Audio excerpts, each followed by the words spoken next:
FIFA 23 might go free to play, and Pokemon Unite is possibly pay to win. All that and more. My name's Ethos, and these are your top 5 stories for this week's Free to Play Weekly.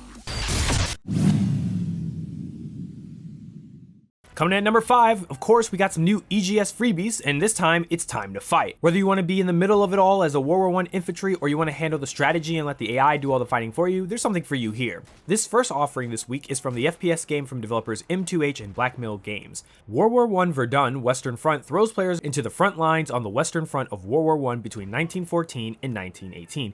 In addition to the real-world setting, it offers 5 different game modes. On the other hand of the Pew Pew spectrum, we have Defense Grid: The Awakening. As the title indicates, it is a title defense game. Altogether, if you download both of these games, you're about to save yourself $30, so hey, why not add a little bit more to that library you're never gonna get to?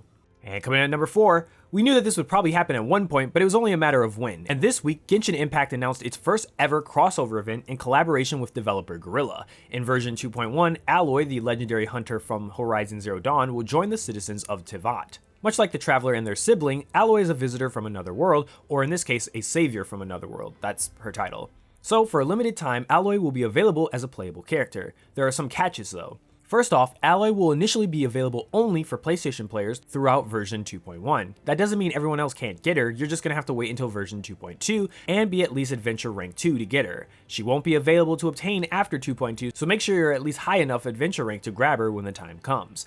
If you're a PlayStation player who also plays on other platforms, once you've claimed her on the PlayStation Store, you can use her wherever you log in. And speaking of log in, that's all you have to do to obtain her, when the time is right. Simply just log into the game during version 2.1 or 2.2, depending on your platform, and you'll be able to claim her for free via the in-game mail. In addition, all players will receive an additional free 4-star bow that provides Aloy with a special buff. And moving into story number 3, last week we learned about Konami's Pro Evolution Soccer could be renamed eFootball and go free to play later this year. This week brings news, or at least a rumor, that the same thing might be happening to the big dog in the soccer football video game world. As with any news that comes by somebody named Donk, with a heavy grain of salt, but this individual did put out a tweet last week saying free to play and cross-platform, hashtag FIFA23. So let's tackle the simpler second part of this. Obviously, crossplay for FIFA? Sure, why not? Everyone else is doing it lately, and eFootball intends to do exactly the same with its soccer franchise, so it makes sense that EA would take that leap. Now, the first part is a little bit spicy. FIFA 23 going free to play. Again, given eFootball's move, that would make sense, but it's worth noting the timeline. Donk did make this tweet on July the 17th after rumors of PES going free to play surfaced, but before the official announcement. It's not inconceivable that EA heard the same rumors we did and had, or at least is still having, internal discussions about doing it with its soccer franchise. Also note that this individual is bringing out next year's FIFA 23 and not FIFA 22, which releases on October the 1st this year and will be a full price title. Again, it's possible that EA heard about Konami's plans too late to make the changes for their upcoming game instead of postponing the major changes for next year. All in all, we're probably going to put this in the rather likely category, but there's still enough time for EA to change their minds over the next few months, assuming its mind hasn't already been made up already. And moving into story number 2, Konami already has a digital CCG presence with Yu-Gi-Oh! Duel Links, but a presentation last week revealed about future plans for online gaming. Duel Links itself will be adding the Arc V world in 2021, but the biggest announcements revolved around a group of brand new Yu-Gi-Oh! Games that are sure to please duelists who always believe in the heart of the cards. The biggest reveal was for Yu-Gi-Oh! Master Duel, a full-featured adaptation of the physical CCG Konami's calling the most complete Yu-Gi-Oh! TCG digital title yet. It will be released on basically every platform under the sun: PlayStation 4 and 5, Xbox Series X and S, Xbox One, Switch, Steam, iOS, and Android. And will be the first digital Yu-Gi-Oh! Digital game to come fully supported with 4K resolution. Because of that resolution, you can play this game on a large TV and you'll enjoy the resolution and quality of the text on the cards as they're placed on the field. Also highlighted during the presentation was Yu-Gi-Oh! Rush Duels, which released in Japan in 2020 but looks like it will be coming to the Switch in the Americas and Europe this fall. This seems to be a more fast-paced, scaled-down version of the TCG with RPG elements. And the one I'm most excited for is Yu-Gi-Oh! Cross Duel, which was also announced for Android and iOS devices, and it's looking to be a 4-player type of duo game with no further details mentioned at this time. At this current time, there is no payment model that was mentioned for any of these games, and Master Duel being on so many platforms including mobile and having similar hardcore experience feeling to what seems to be Magic the Gathering Arena makes me believe that this might be a free-to-play title. Cross Duels will likely be the same, although Rush Duels might be a different story since it's coming on the Switch and might be a premium title.